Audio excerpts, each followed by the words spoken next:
Si vous êtes confronté à l'incrédulité, à la résistance, au déni ou carrément à l'agressivité de quelqu'un que vous essayez de convaincre par ailleurs qu'elle ne dispose pas ou qu'il ne dispose pas des meilleures informations concernant ce dossier du Covid-19, eh bien, je vous invite à écouter cette conversation du lundi où je vous présente une stratégie efficace que j'utilise moi depuis plus de 30 ans pour éviter les conflits, les confrontations, les jeux de pouvoir, les dialogues de sourds dans une situation qui est déjà plus que tendue. Alors, j'espère que vous apprécierez et que vous partagerez très largement cette vidéo d'aujourd'hui.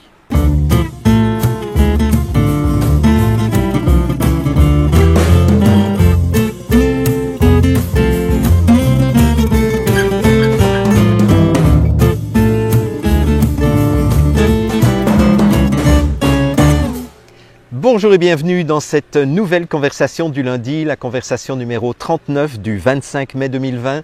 Je suis vraiment très heureux de vous retrouver et avant d'aborder le sujet de cette conversation d'aujourd'hui, j'aimerais tout simplement vous remercier pour la réponse extrêmement rapide et extrêmement enthousiaste que vous avez réservée à mes différentes invitations que je vous ai adressées samedi dernier, donc le 23 mai 2020. Aujourd'hui, vous voyez qu'il y a beaucoup de mouchettes et beaucoup de moustiques et je trouve ça très drôle parce que quelques personnes m'ont interpellé sous ma vidéo de samedi en me disant « Mais est-ce que vous croyez que vous allez être capable de renverser une organisation mondiale comme l'Organisation mondiale de la santé, comme les ministères de la santé, comme les agences de santé, vous croyez qu'à quelques lanceurs d'alerte, vous allez être capable de renverser tous ces gens qui ont des milliards à leur disposition, qui sont capables d'acheter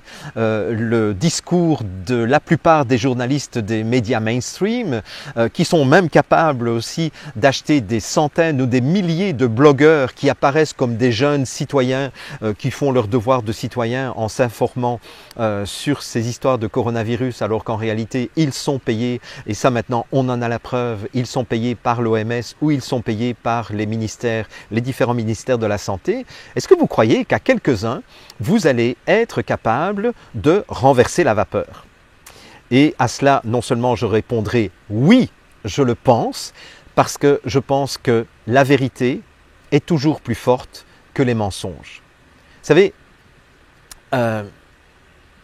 nous avons subi des campagnes de mensonges depuis plusieurs mois, je dirais même depuis plusieurs années, mais il y a quelque chose qui est beaucoup plus fort que les mensonges, c'est la conscience humaine. Et je me rends compte que petit à petit, des gens qui ont même collaboré aux mensonges organisés et systématiques finissent par ne plus être capables de se regarder dans leur miroir et finissent par basculer du côté de la vérité en dénonçant ce à quoi ils ont été complices pendant 10, 20, 30 ans. Et pourquoi est-ce que je vous parle des moustiques qui sont en train de tourner autour de moi et des mouchettes? C'est parce que quelqu'un disait: si vous croyez qu'une petite bête n'est pas capable de déranger une grosse bête, essayez de passer une nuit en compagnie d'un moustique et vous aurez la réponse. Eh bien, peut-être que nous, les lanceurs d'alerte, nous sommes pour l'instant les moustiques, les poils à gratter, les empêcheurs de penser en rond, les empêcheurs de manipuler la masse des citoyens de façon tranquille. Et j'en veux pour preuve que les 4 mousquetaires que nous sommes, Sylvano Trotta, Tal Schaller, Thierry Casanova et moi, nous avons fait maintenant la une de pratiquement tous les journaux télévisés.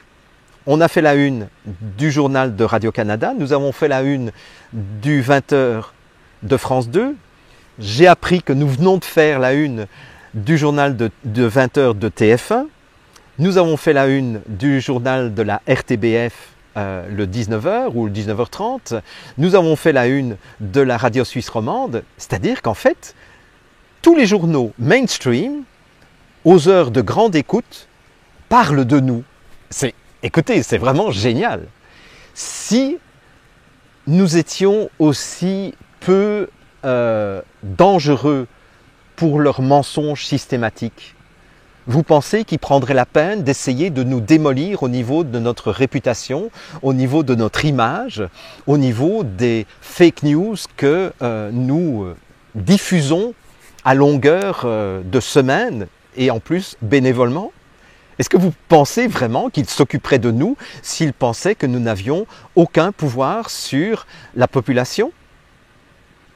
Il y a un récent sondage qui vient de sortir ici au Québec qui montre que 26% des Canadiens, pas seulement au Québec, 26% des Canadiens ont une défiance vis-à-vis des médias mainstream au niveau de ce dossier du coronavirus. 26%! Alors que nous n'avons aucun moyen, si ce n'est du temps, de l'intelligence et le souci d'aller chercher l'information à la source plutôt que de répéter comme des perroquets ce qui est diffusé par des agences de presse. Parce qu'en fait, il faut le savoir, la plupart des journalistes qui prennent la parole et qui vous informent n'ont fait que des copier-coller de ce que l'agence France Presse ou que l'agence Reuters leur a fourni comme information prémâchée.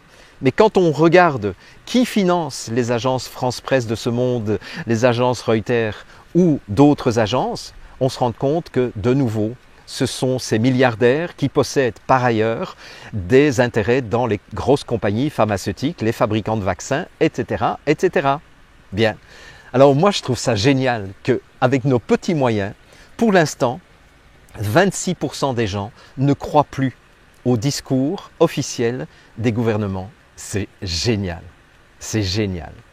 Alors, je peux vous dire en tout cas qu'on est encore plus motivé à faire notre émission hebdomadaire que je vous ai annoncée samedi dernier, donc il y a 2 jours. Cette émission qui va réunir non pas les 4 mousquetaires, mais cette fois-ci, nous sommes 9. Hein. Samedi, nous étions 8. Eh bien, il y a une 9e lanceuse d'alerte. Donc, en fait, nous serons 5 hommes et 4 femmes. Mais je vous laisse la surprise pour la semaine prochaine. Donc, nous serons 9 pour l'instant pour démarrer une émission hebdomadaire qui répondra à vos questions toutes les semaines. Donc, vous aurez l'occasion de poser vos questions à l'avance. Pourquoi est-ce que vous les poserez à l'avance? Parce que nous voulons prendre le temps d'aller nous informer le mieux possible et de vous donner les preuves du contenu des réponses que nous allons vous donner. Je vous fais remarquer que lorsque les médias dominants vous affirment des choses, ils affirment ces choses quasiment toujours sans aucune preuve, sans aucune référence scientifique. Et les médecins, les scientifiques qu'ils invitent sur les plateaux de télévision ne prennent jamais la peine de déclarer les conflits d'intérêts dans lesquels ils sont impliqués. Parce que quand quelqu'un reçoit, comme Karim Lacombe par exemple, quand quelqu'un reçoit des centaines de milliers d'euros d'une compagnie comme Gilead qui essaye de nous fourguer depuis des mois maintenant des antiviraux qui ne fonctionnent pas, et que cette Karine Lacombe se permet de critiquer la thérapie du professeur Raoul sans déclarer ses conflits d'intérêts, eh bien ça c'est une faute professionnelle. Ça pourrait être condamné au pénal pour désinformation du public et, je dirais, d'avoir caché au public qu'elle est supposée informer, qu'elle a des conflits d'intérêts, qu'elle est payée par les compagnies qui ont tout intérêt à ce que des remèdes comme l'hydroxychloroquine par exemple fonctionnent. 57% des médecins dans le monde utilisent l'hydroxychloroquine combinée soit avec l'azithromycine ou avec un autre antibiotique pour lutter contre le Covid-19. Et on continue à nous faire croire dans les médias dominants qu'il n'existe aucun remède, que les études sont encore en cours et quand tout le monde aura crevé, on va nous amener un vaccin qui va nous sauver. Mais attendez, on se fout de la gueule de qui? Et vous vous plaignez que 26% déjà des Canadiens ne vous croient plus du tout? Ben, il faudrait un peu les respecter et respecter leur intelligence. Voilà, ça c'est quelque chose que vous n'avez évidemment pas appris dans les écoles de journalisme. Donc, on se réjouit à l'avance de vous retrouver toutes les semaines et de respecter votre intelligence en répondant le mieux que nous pouvons.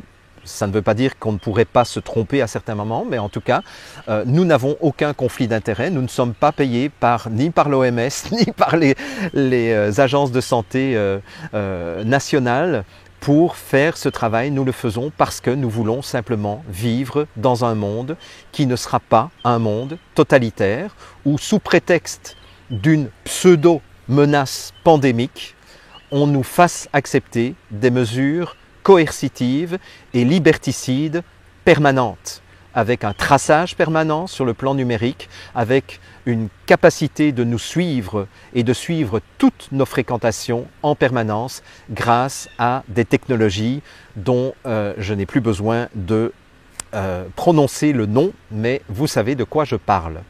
Voilà, donc c'est ça notre motivation. Notre motivation, c'est que nous ne voulons pas vivre dans un monde orwellien. 1984, non, merci, vous ne passerez pas. Bien. Alors, je sais, ça fait déjà 14 minutes que je vous parle, mais bon, voilà, je suis enthousiaste, donc j'avais envie de vous partager mon enthousiasme parce que je sais que beaucoup d'entre vous, vous êtes déprimés, vous vous découragez en disant « mais on n'y arrivera jamais », mais si on y arrivera, ne vous en faites pas et j'aimerais vous faire un énorme cadeau aujourd'hui. J'aimerais vous expliquer comment vous comporter avec des gens qui sont encore hypnotisés par les mensonges médiatiques. Comment se comporter avec des gens qui sont en état de sidération à un tel point qu'ils sont tellement dans la peur mortelle du virus qu'ils ne sont absolument pas capables de réfléchir et de faire marcher le bon sens le plus élémentaire. Et je pense que vous tous, et moi aussi, nous sommes tous confrontés quotidiennement à des personnes qui sont complètement comme des zombies et ils ont la croyance que si vous vous approchez d'eux à moins de 2 mètres, il y a un méchant virus qui ressemble à une particule radioactive de plutonium ou d'uranium muni de pattes comme les puces qui va sauter dans leur nez directement si vous vous approchez trop d'eux et vont les contaminer de façon mortelle. C'est-à-dire que là, il n'y a plus aucun bon sens, il n'y a plus aucune réflexion, je dirais, un peu sensée. 1.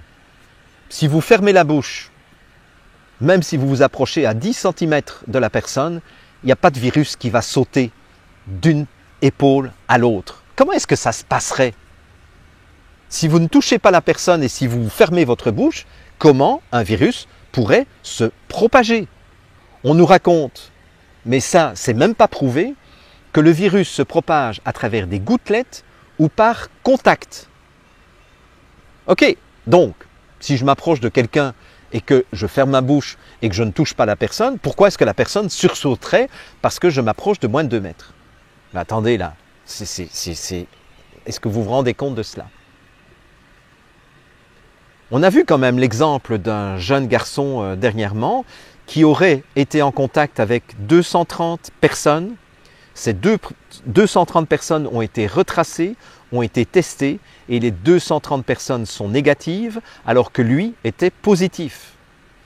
On voit tous les jours l'exemple de couples où l'un est positif, l'autre est négatif. 8 jours plus tard, on les reteste. Lui est toujours positif et elle est toujours négative. Attendez, est-ce qu'on ne pourrait pas revenir un petit peu à du bon sens sur le fait que nous sommes une majorité à avoir un système immunitaire qui n'a même pas besoin de recevoir l'information véhiculée par le virus. Et donc même si j'avalais un verre de virus Covid-19, si mon corps n'en a pas besoin, eh bien, il va le rejeter par les voies basses, comme on dit, et je n'aurai aucun symptôme. Rappelez-vous quand même que ceux qui ont eu des symptômes qui se sont transformés pour un certain nombre d'entre eux par la mort, étaient des gens qui avaient 1, 2, 3 ou plus maladies. Que la moyenne d'âge de ceux qui sont morts est dans certains pays de 83 ans, que les moins de 55 ans n'ont absolument pas été touchés. Est-ce qu'on peut se rappeler de cela 2 secondes? Alors, que faire face à des personnes qui ont perdu leur bon sens, qui ont oublié qu'elles avaient un système immunitaire, qui ont transformé la vision du virus en donc une particule de plutonium ou d'uranium radioactive munie de pattes de puce qui est prête à leur sauter au visage et à rentrer dans leur nez comme un alien mortel? Que faire face à autant de sidération? Alors, c'est clair que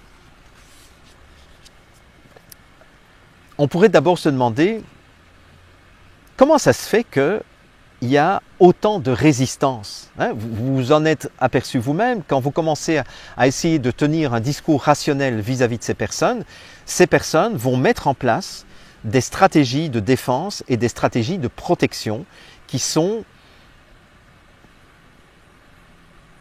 pareilles à du blindage anti-char. Et donc, vous ne parvenez pas à percer ce blindage. On a fait dire à Einstein, je ne sais pas si c'est lui qui l'a dit, mais je trouve que la citation est en tout cas assez jolie. Il disait « Il est plus difficile de briser une croyance que de briser un atome ». Et c'était à l'époque où on essayait de fabriquer la première bombe atomique.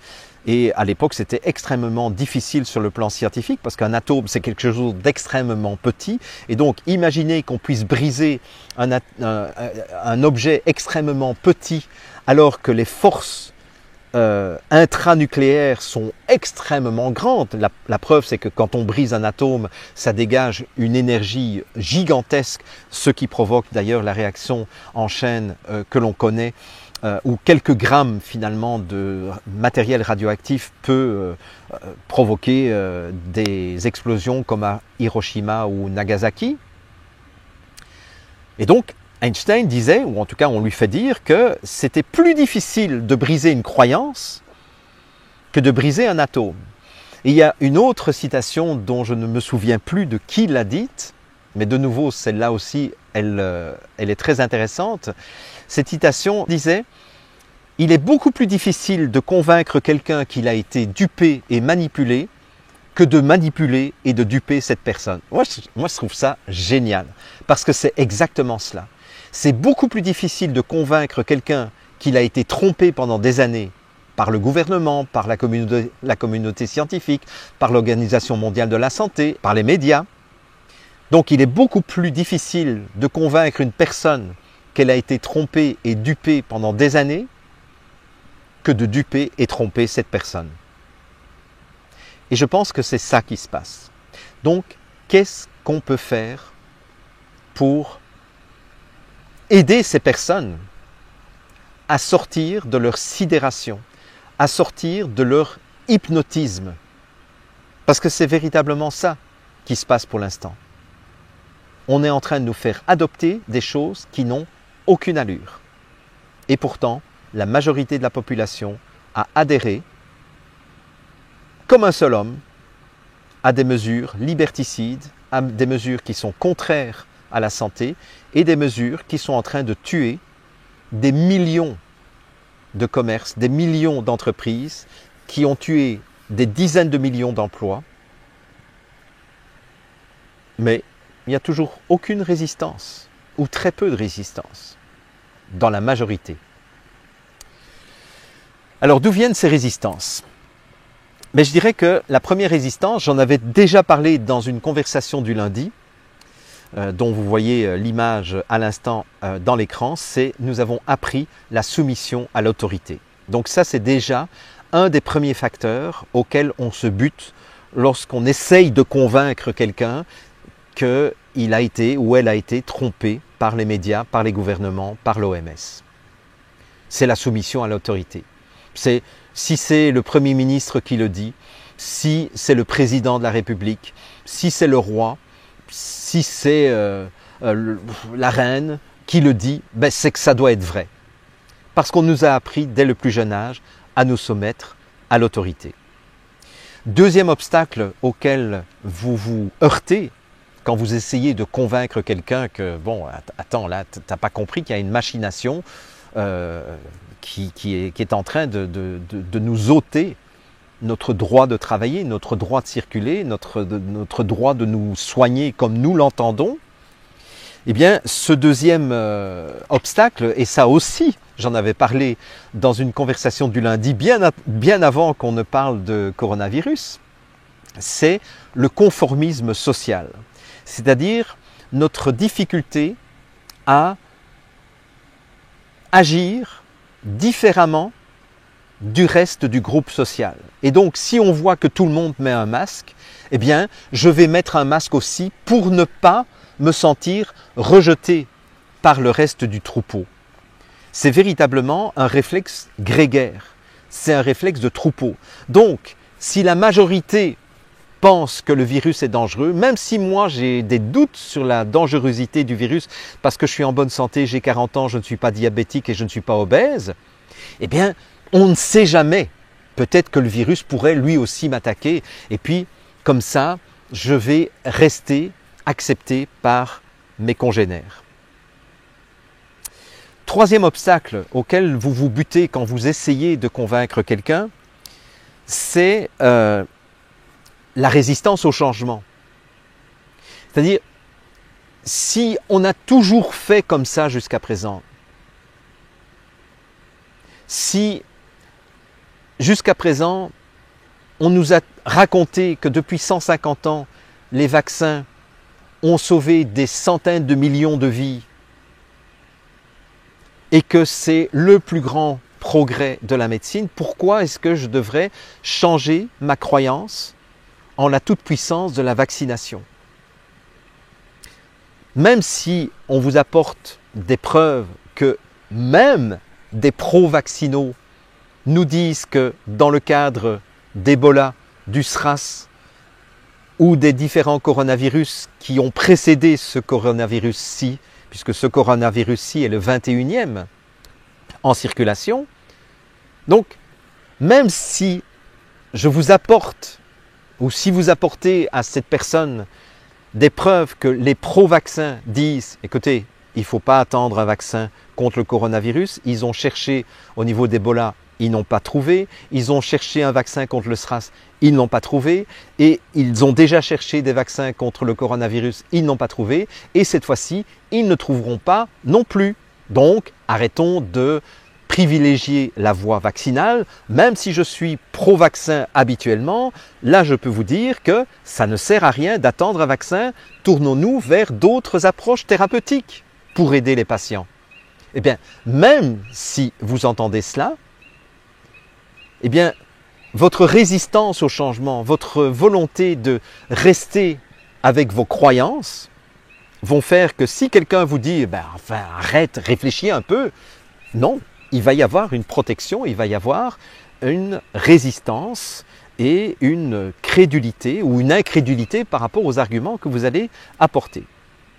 Vous allez aussi être confronté à un quatrième obstacle. Donc vous voyez qu'en fait ce n'est pas simple de vous retrouver face à des personnes qui ne pensent pas comme vous. Et ce quatrième obstacle, c'est probablement actuellement le plus difficile à déloger, c'est ce que j'appelle la réaction de déni, qui est une réaction en fait de protection psychologique. Alors c'est quoi le déni? C'est de dire non, ce n'est pas possible. Ce n'est pas possible que le gouvernement complote contre son propre peuple. Ce n'est pas possible que les compagnies pharmaceutiques mettent en circulation des médicaments qui tuent davantage de personnes qu'elles n'en guérissent. Non, ce n'est pas possible. Ok, on sait qu'il y a des enjeux d'argent, mais non, non, non, non, c'est pas possible qu'un être humain puisse tuer de sang-froid et consciemment d'autres êtres humains. Ce n'est pas possible que le Covid-19 ait été créé en laboratoire. Non, ce n'est pas possible. Ce n'est pas possible que, etc., etc. Donc, ça, en fait, c'est une réaction de déni. Et une réaction de déni, c'est une réaction psychologique qui se met en place chaque fois que l'information qu'on reçoit est trop violente pour pouvoir être intégrée dans notre psychisme. Et où est-ce qu'on retrouve cette réaction de déni de façon assez courante? Eh bien, par exemple, quand vous apprenez la mort subite d'une personne de votre entourage. Bon, si c'est quelqu'un qui était en phase terminale d'un cancer depuis des mois et qu'on vous annonce qu'il est décédé, bon, ben là, il n'y aura pas de déni, vous allez dire, ah bon, enfin, il est délivré, ben, j'espère que ça s'est bien passé, j'espère qu'il n'a pas trop souffert dans les derniers moments, j'espère qu'il était entouré par les gens qui l'aimaient, etc., etc. Mais si, je ne sais pas moi, votre enfant part à l'école le matin, et puis on vous appelle à midi de l'école, en vous disant « Monsieur, madame, votre fils, votre fille est tombé sur la tête au cours de gymnastique et s'est tué. » Vous allez subir ce que Elisabeth Kübler-Ross appelle un choc. Ça, c'est la première réaction, c'est un choc. Et puis, juste après, comme le choc est trop violent, parce que vous avez embrassé votre enfant le matin, vous allez tomber dans la réaction de déni, en disant non, non, non, vous faites erreur, non, ce n'est pas vrai, ce n'est pas possible. Non, hein, vous êtes dans le déni. On a cette réaction de déni aussi dans la petite enfance si nous sommes victimes, par exemple, d'abus psychologiques ou d'abus sexuels, de la part d'adultes évidemment. Cette information et cette situation d'abus va être tellement forte pour le psychisme de l'enfant que l'enfant va le refouler dans l'inconscient. C'est ce que Albert Glaude appelait l'occultation majeure. On peut appeler ça aussi une réaction d'amnésie totale ou d'occultation donc totale de la situation qui a été vécue. C'est-à-dire qu'en fait, un enfant, et ça peut même être un adolescent, moi j'ai connu plusieurs adolescents ou adolescentes qui ont été violés vers l'âge de 11 ans, vers l'âge de 13 ans, 14 ans, et qui ont eu un blackout pendant des années, parfois des dizaines d'années, avant de retrouver la mémoire de l'événement, alors qu'à 11 ans, 13 ans, 14 ans, quand on se fait violer, normalement, on est capable d'avoir une mémoire à court terme, à moyen terme ou à long terme. Donc il y a un déni qui fait qu'on va refouler cette information. Eh bien, c'est la même chose avec ce qui est en train de se passer actuellement, où, comme je vous l'ai démontré dans d'autres vidéos, on a tellement manipulé nos inconscients en agitant la peur de la mort, qui est quand même la peur la plus archaïque qui existe chez l'être humain. Nous avons été sidérés par le nombre de morts qu'on nous égrenait heure après heure dans les journaux d'information depuis 3 mois et demi, depuis 4 mois, depuis maintenant 5 mois, puisqu'on nous a parlé de la Chine depuis la mi-janvier à peu près, nous sommes fin mai, ça veut dire que depuis plus de 4 mois, notre psychisme est occupé tous les jours avec la peur de la mort, provoquée par un méchant Covid-19 dont les médecins ne savent pas comment s'en sortir, alors qu'en fait, il y a plein de médecins qui ont guéri des dizaines, des centaines de milliers de patients. Dois-je vous rappeler que, par exemple, le roi du Maroc, lorsqu'il a entendu parler de l'hydroxychloroquine du professeur Raoul, a tout de suite commandé un stock extrêmement important de chloroquine pour son propre peuple. Et quand vous regardez les statistiques de mort au Maroc, c'est vraiment ridicule. Mais c'est vraiment ridicule. Mais on continue à nous faire croire, avec ces médias qui sont supposés nous transmettre la vérité, on continue à nous faire croire que nous allons tous mourir et que nous ne reviendrons pas à la normale tant qu'il n'y aura pas un vaccin salvateur qui va venir nous délivrer. Et comme nous sommes dans la peur de la mort, et que la mort c'est quelque chose d'inconcevable, et pourtant c'est quelque chose d'inéluctable en même temps. Mais c'est inconcevable. Personne ne peut concevoir qu'il n'existera plus demain, ou dans 1 an, ou dans 10 ans, ou dans 30 ans. C'est à la fois incontournable, inévitable, mais en même temps inconcevable. Donc c'est très facile de tomber dans le déni de toute information qui pourrait nous faire sortir de cette croyance qu'on va tous mourir du Covid-19. Et même si on vous montre des chiffres en disant « ben attends, regarde, il n'y a quand même eu que 340 000 personnes qui sont mortes depuis le début de cette pandémie ». Alors que, habituellement, la grippe saisonnière habituelle fait entre 250 et 650 000 morts chaque année. Ce sont les chiffres de l'OMS. Oui, mais ça n'entre pas dans le cerveau de la personne parce qu'elle est en déni. Elle a mis un blindage anti-char pour ne pas entendre votre argumentation. Donc, arrêtez d'argumenter. Ça va? Vous avez compris à quoi vous faites face là? Donc, quelle est la seule stratégie qui pourrait marcher? Je n'ai pas dit que ça marchait à tous les coups.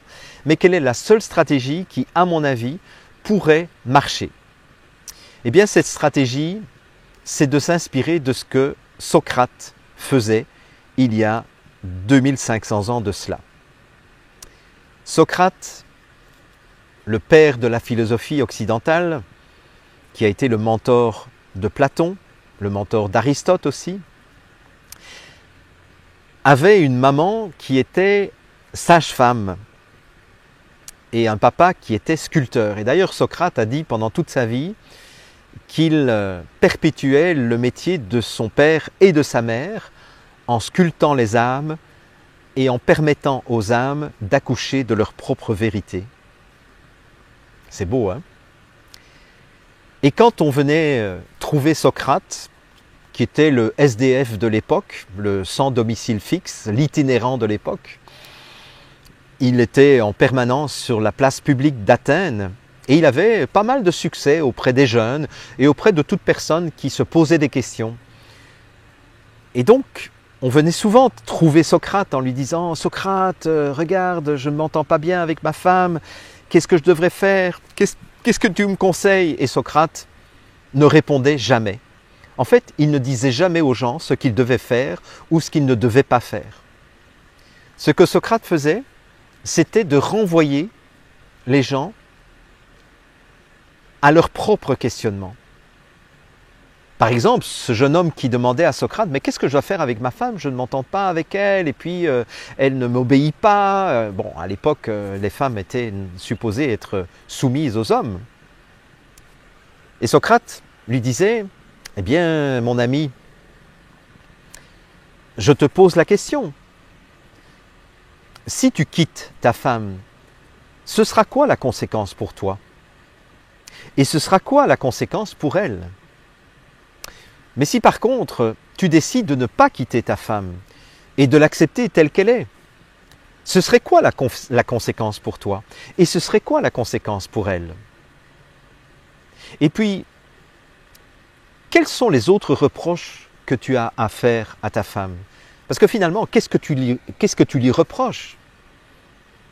Et puis donc, le jeune homme répondait. Et alors Socrate disait, bien, bien, mais en quoi est-ce que c'est dérangeant pour toi qu'elle se comporte de telle façon plutôt que de la façon dont tu voudrais qu'elle se comporte? Est-ce que vous voyez le genre de question? C'est ce qu'on appelle la maïeutique de Socrate. Maïeutiké en grec, ça veut dire l'art de faire accoucher.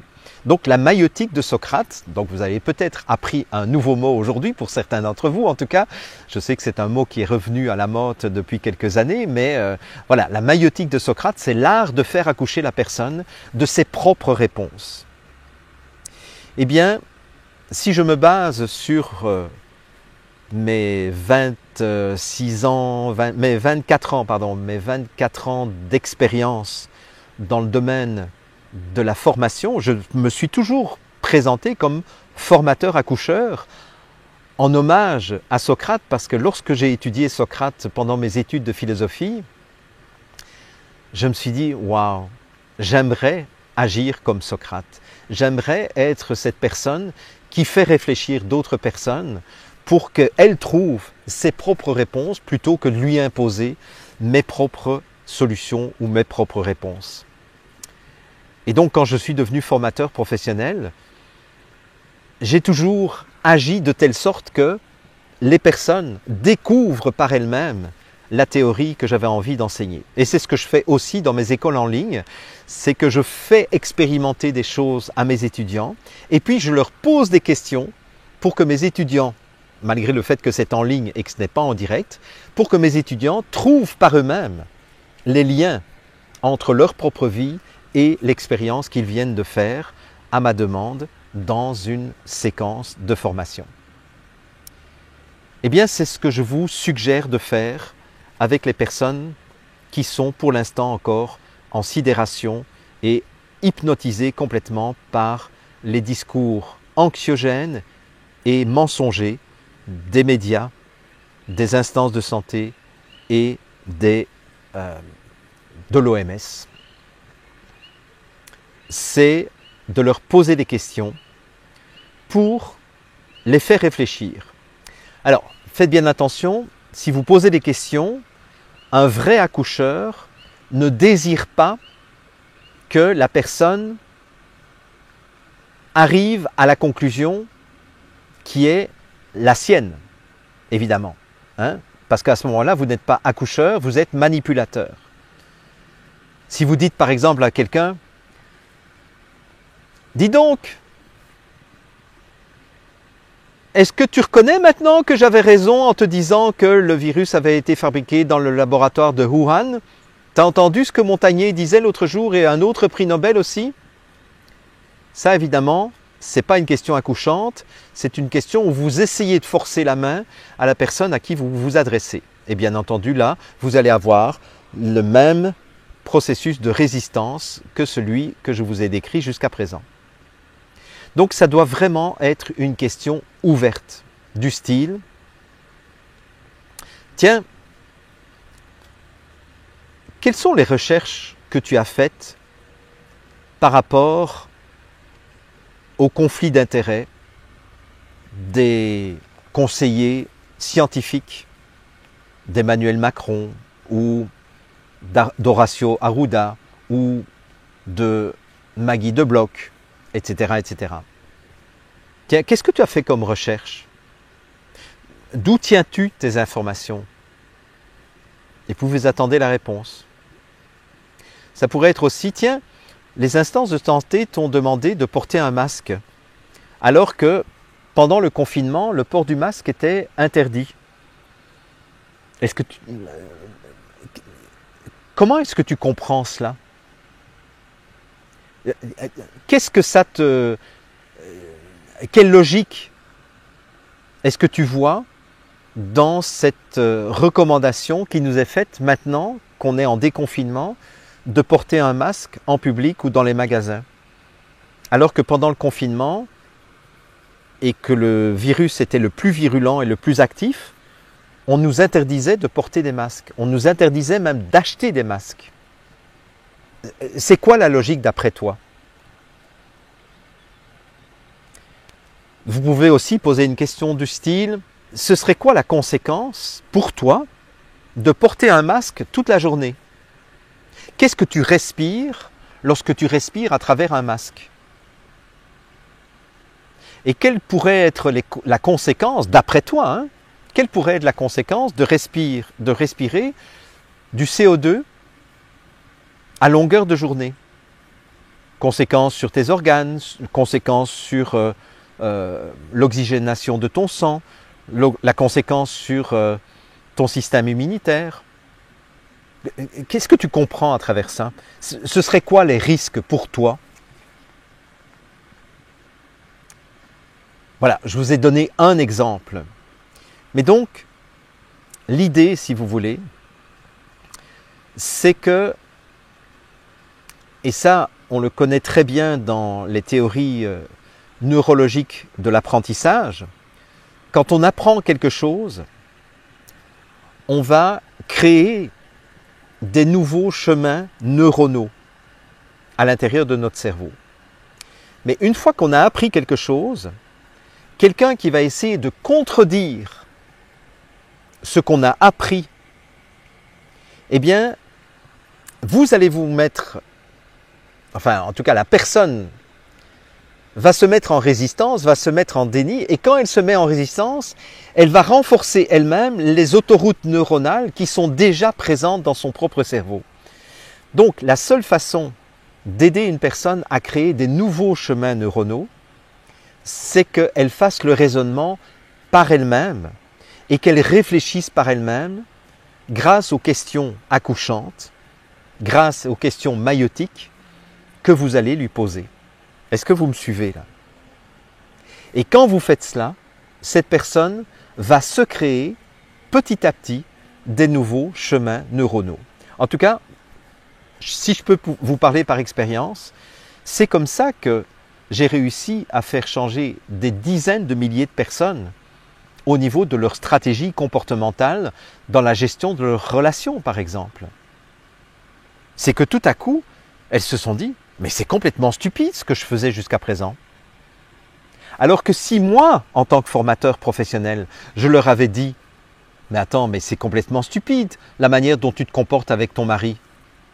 Tu comprends bien que, hein, vous pensez bien que je n'aurais induit que de la résistance et du rejet par rapport à ce que j'essayais de faire au niveau d'une tentative de conviction. C'est une tentative de jeu de pouvoir. Par contre, si je dis, ok, on va faire un jeu de rôle, bien, on va dire que cette personne-là, c'est ton mari et toi, tais-toi. Alors vas-y, fais comme tu fais d'habitude. Et puis de faire réfléchir la personne sur l'efficacité de sa stratégie. Combien de fois j'ai eu des personnes qui me disaient « Oh mais ce participant qui jouait le rôle de mon mari, il a répondu exactement ce que mon mari répond. » Et alors je lui disais « Mais d'après toi, pourquoi est-ce que le participant a répondu exactement la même chose que ce que ton mari répond? D'après toi, ça vient d'où ?» Et là tout à coup la personne réfléchit en disant « Ah mais c'est peut-être moi qui induit alors ce genre de réaction. » Et moi je lui réponds « Peut-être, peut-être pas. » Si, et alors là, c'est la personne qui essaie de me convaincre en disant « Si, je pense que oui, parce qu'en fait, moi je dis chaque fois ça, et à chaque fois mon mari me répond ça. » Ok, alors je commence à comprendre pourquoi ça fait X années que je ne parviens pas à faire changer mon mari. Voilà. Donc, c'est une des choses que nous allons faire dans nos émissions hebdomadaires,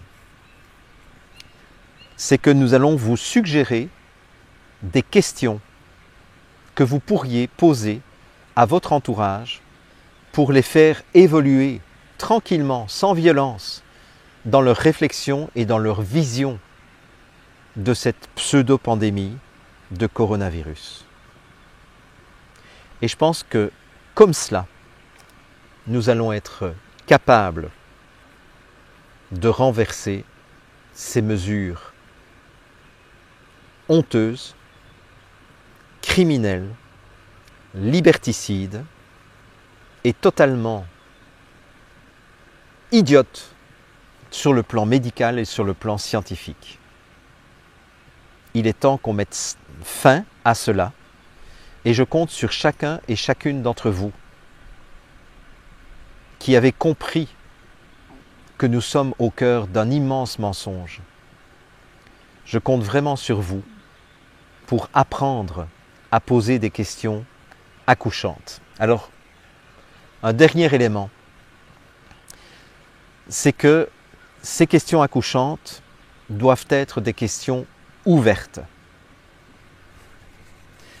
En fait, je viens de penser à quelque chose, c'est que je vais mettre à votre disposition sur ma chaîne privée, dont vous avez les coordonnées sous cette vidéo, je vais mettre à votre disposition sur ma chaîne privée l'étape extraite du programme de l'Académie des relations authentiques. C'est un programme qui a à peu près 70 étapes de formation. Eh bien, je vais vous donner une étape qui vous apprend à poser des questions ouvertes. Parce que je pense que c'est vraiment trop important que vous appreniez vraiment la technique des questions ouvertes. Ce sont des questions qui commencent par comment, des questions qui commencent par pourquoi, ou des questions qui font réfléchir. Et je pense que c'est vraiment important que vous appreniez cela, que vous vous entraîniez. Il y a des exercices qui se trouvent se trouveront à votre disposition pour que vous puissiez effectivement être le plus efficace possible dans votre démarche de faire accoucher les personnes d'une réflexion beaucoup plus intelligente, beaucoup plus sensée que ce qu'ils sont capables de faire pour l'instant dans cet état d'hypnotisme et de sidération. Ouais, c'est ce que je vais faire. Voilà. Très bien. Donc, je résume. N'essayez plus de confronter des personnes. N'essayez surtout pas d'essayer de convaincre ces personnes qu'elles ont tort et que vous avez raison parce que vous détenez des informations. Non, simplement invitez-les à réfléchir par elles-mêmes et invitez-les à regarder quelles sont les conséquences de tel ou tel acte que le gouvernement est en train de nous imposer sans notre consentement, sous prétexte d'un état d'urgence que je n'ai toujours pas vu après 4 mois et demi d'urgence sanitaire. Voilà.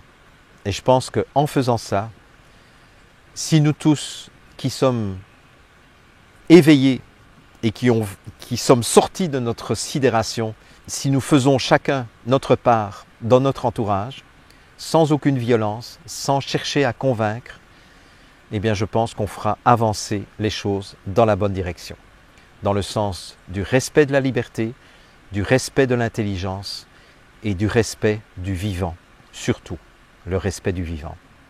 Voilà, j'espère que cette vidéo vous a été utile. Alors si vous estimez qu'elle est utile, eh bien je vous demanderai de la partager, non seulement en utilisant les fonctionnalités de partage, mais en faisant ce que je vous demande chaque semaine de faire, c'est-à-dire de cliquer sur le lien de téléchargement pour aller télécharger cette vidéo et pour la republier en natif vous-même sur votre propre page Facebook ou sur votre propre chaîne YouTube ou sur votre propre blog.